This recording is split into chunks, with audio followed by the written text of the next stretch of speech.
Today, I'm going to tell you two classic spooky stories. Please subscribe to our channel and turn on all notifications so you don't miss any of our weekly uploads. Okay, let's get into today's stories.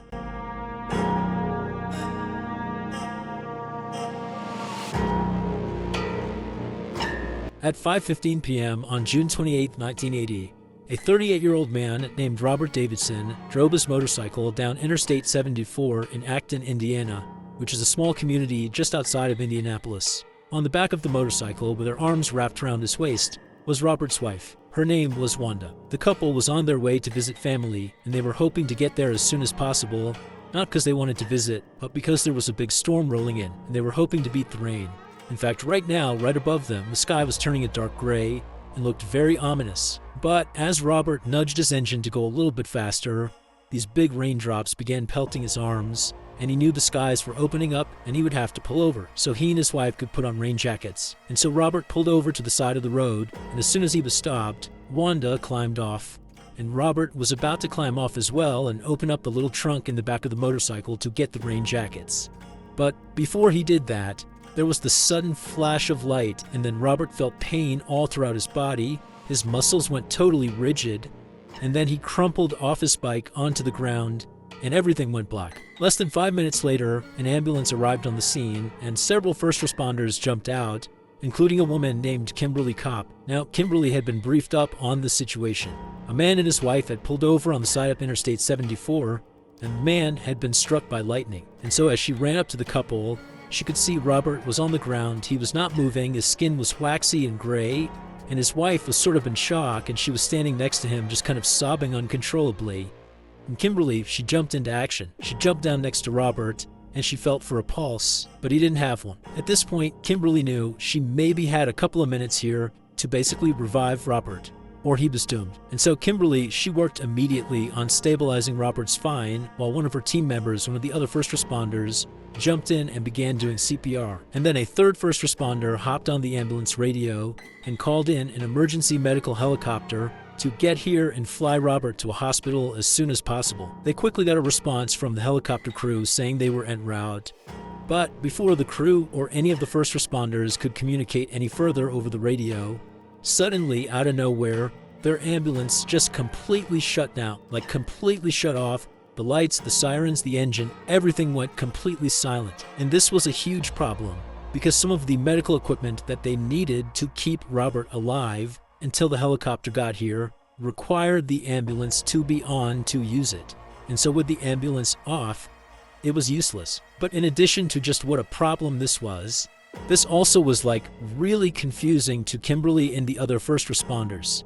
Because when ambulances are built, they are built with the idea that there can never be a situation where the ambulance just totally turns off. Because again, it's like a worst case scenario. And so they give each ambulance two batteries, a primary and a backup. So that if for some reason the primary dies, you always have that backup and can always use the life-saving equipment. So the idea that both of these batteries failed simultaneously was like, how? How could that possibly happen? But before Kimberly or the other first responders could even begin to understand how that happened, something else began happening. They turned and saw there was this woman dressed in this old, long black dress running up the road, this desolate highway. This woman is charging up the road, screaming at them, and above her head she's waving a Bible, and she's yelling at them to, hey, let me touch him. Let me touch him. I can save him. And the first responders are looking at each other like, what is going on here? Now, none of the first responders nor Wanda had any idea who this woman was as she continued running up the road, waving her Bible and yelling at them. But again, you need to picture this scene. The ambulance is off. They can't do anything to help Robert. They're basically waiting for the helicopter to show up, which they hope is on the way, but they can't communicate with the helicopter. And Robert basically is clinically dead at this point. He doesn't have a pulse. He's been struck by lightning. Like there's nothing anybody can do except wait around and hope the helicopter shows up. And so when this woman came running up to the scene saying she could touch Robert and save him, none of the first responders were like, oh yeah, that's a great idea. Let's bring her in. She can save the day. But they were sort of like, well, no one else is doing anything. And they looked over at Wanda, and she was just as shocked as they were at this woman's arrival and what she was saying.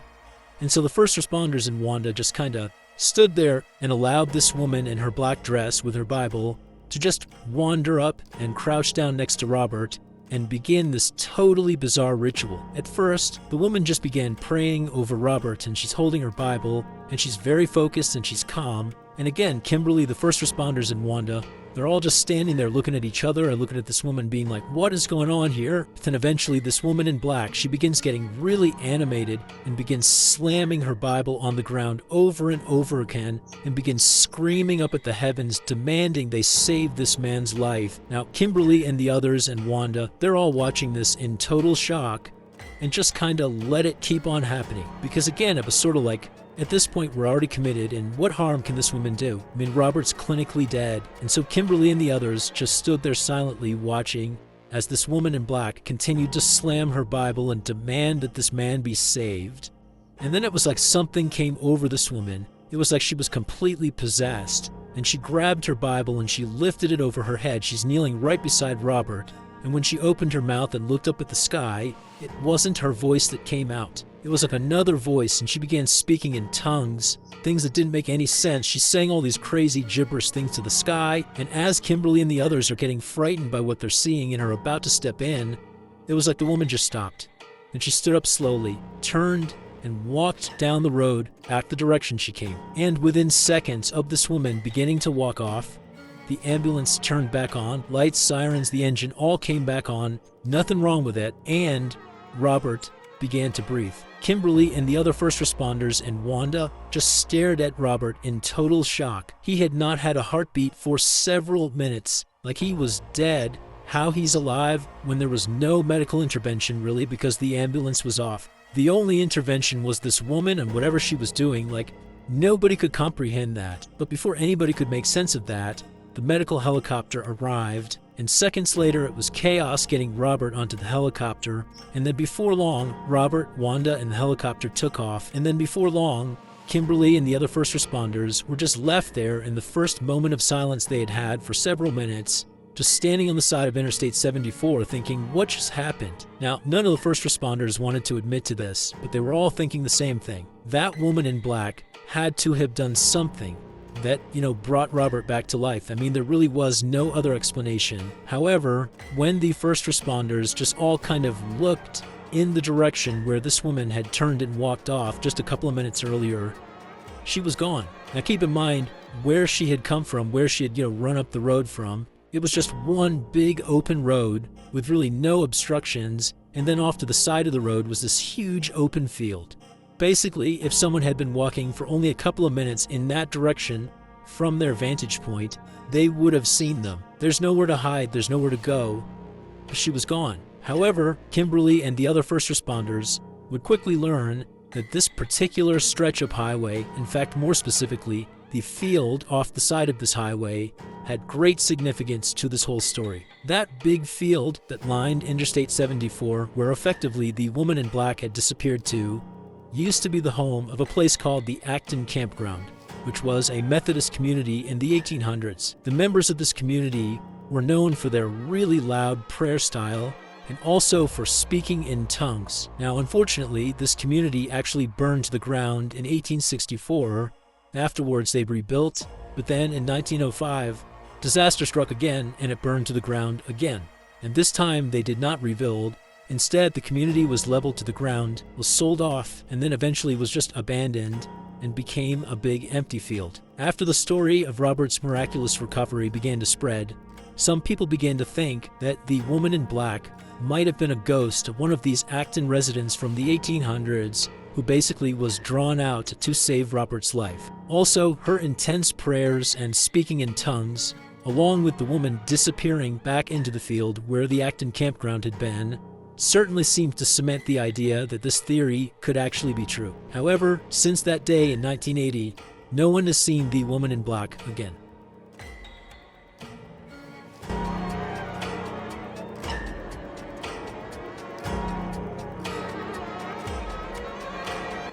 One evening in February of 2011, a man in his 30s named Yang was eating dinner inside of his home in a rural village in China. Around him at the table were his 5 elderly aunts who he lived with and took care of. Now, nobody spoke over dinner. It was totally silent. But this was common, and it was not awkward at all. because Yang actually preferred silence. He had been born with a disability that made it nearly impossible for him to speak. It also had left him blind in one eye, and over the course of Yang's life, he had been sort of bullied for his disability. And as a result, he really didn't like being around other people, and he certainly didn't like trying to talk to other people. I mean, that was really, again, something he had a really hard time doing. But in his life, the few people that totally accepted him and loved him were his family, in particular his 5 aunts. They didn't care at all, that basically he never spoke. And so, for example, at this dinner table, there was no expectation that anybody would speak, and Yang loved it. But more than just feeling happy that he could be himself around his aunts, Yang also took a lot of pride in looking after his aunts. He wanted to make sure they were comfortable and well looked after in their old age. So, after this silent dinner, Yang stood up and he cleaned the table off, and then he helped one of his aunts go up to her bedroom. And after getting her tucked in, and as Yang was about to go down and help the next aunt go to her bedroom, he heard sirens outside. Now, Yang lives in this very remote rural village in China that's actually so remote they didn't have their own police force. But even more specifically, Yang, literally in his whole life, had never even heard a siren or seen a police car. And so this is like really unique. And so instead of going and helping his next aunt, Yang went outside to see what was going on. And as soon as he got out there, he looked down the hill. He was up on top of this hill, that's where his house was. He saw at the base of the hill, about 600 feet away, were 2 police cars with their lights flashing. I mean, clearly something major was happening in his town. And so again, feeling very curious because he's never seen anything like this, Yang decides to continue to investigate. And so he leaves his home and begins walking down the road towards the cars. But he stops at a safe distance away because 1, he doesn't want to interfere, and 2, he really doesn't want to talk to the police because he can't really talk. And he's actually worried that he's going to get bullied if he talks to the police. And so, from a safe distance, he just stood there and watched whatever was going on. And what was going on is the 2 police officers who had responded and shown up in Yang's village were standing there at the foot of this hill trying to make sense of this insane story a local farmer had just told them.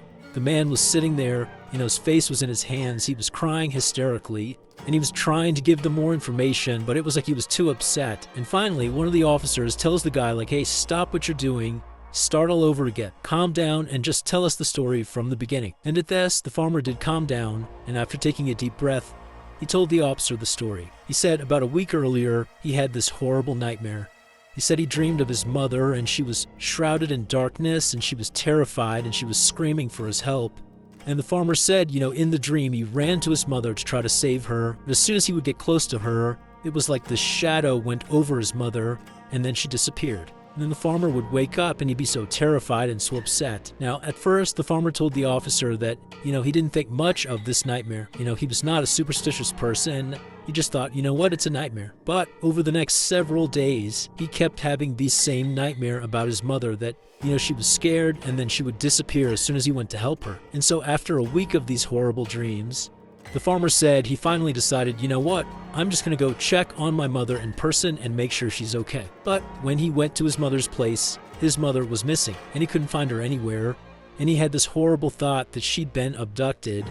And so he had called the police. Now, the police did understand that it was totally bizarre that they were here ultimately because of some guy's nightmare, but when they went to his mother's place, she really was missing. And so they ultimately told the farmer to just go home and that they would put together a search party and they would look for his mother. And so after the farmer said okay and then headed back towards his place, the 2 officers got back in the cruisers and they drove out of the village past Yang, who was still standing there watching everything happening, back to the police station. And there, the officers immediately coordinated 2 investigative teams that would go out and look for the farmer's mother. Now, one of these teams was sent to a local city to basically canvass the area to see if she was there, but that search proved to be fruitless. And then the other investigative team, they were sent back to the village. And when they were there, they went door to door asking all the residents if they had any idea what happened to this farmer's mother. And it was during this search in the village that they got a tip. And that tip would lead them to a very specific location, Yang's home. And when police went to Yang's home, they found the front door was wide open. But when they walked right up and yelled inside of the home, calling out for Yang, nobody yelled back. In fact, the home was totally dark and silent. And so after a few more minutes of police calling out for anyone inside the home to come out and talk to them and not getting an answer, the police decided to walk inside. And so into this dark, cramped home they went. And as they walked, they noticed there were all these dirty towels and dirty dishes and sort of trash everywhere. I mean, the place was kind of a pigsty. And again, it's eerily silent. Every step they took, they were walking on these boards that creaked with every step. And as they're moving, they're calling out, "Yo, Yang, if you're in here, come out." But again, it's totally silent. And they eventually make their way to the very back of the home. Now, the police really did not know what to expect when they showed up at Yang's place, but they did hope that by going there, they would somehow, some way, find a reasonable explanation for all of this. You know, the dream that kicked off this investigation and this totally bizarre tip they got. I mean, they really just wanted to put this thing to bed, and they were hoping that by going to Yang's place, they would get that. However, when the police walked into the very last room they had not searched yet, the very back of his home, they knew there was no reasonable explanation here. That back room is where Yang's aunts all slept. And when the police walked into that room, sure enough, the aunts were in their beds where Yang had left them. However, the police realized, wait a minute, we have been yelling and screaming and trying to get people to come out of the home, yet all these women are still asleep. How could they possibly sleep through all that commotion? But as the police walked up to each of these 5 women, they realized the outlandish tip that had sent them here in the first place had to be correct. It would turn out Yang did not harm that farmer's mother. In fact, he did the opposite. She was one of his 5 elderly aunts, and he went to great lengths to care for each of these women. I mean, he basically would have done anything for them. However, there was a problem. His 5 aunts were dead and had been for a long time. While Yang considered these women to be his family, literally, I mean, he called them his aunts, in reality, he was not related to them at all. Instead, these were just women from the local village where he lived who had been nice to him. They had all died of natural causes. But Yang didn't understand it when they passed away. Instead, all Yang knew is that he was sort of an outcast and that nobody respected him, and he was treated really badly by most people except for these women. They'd been the only people that really cared about him. And so after they died, he felt really sad and lonely.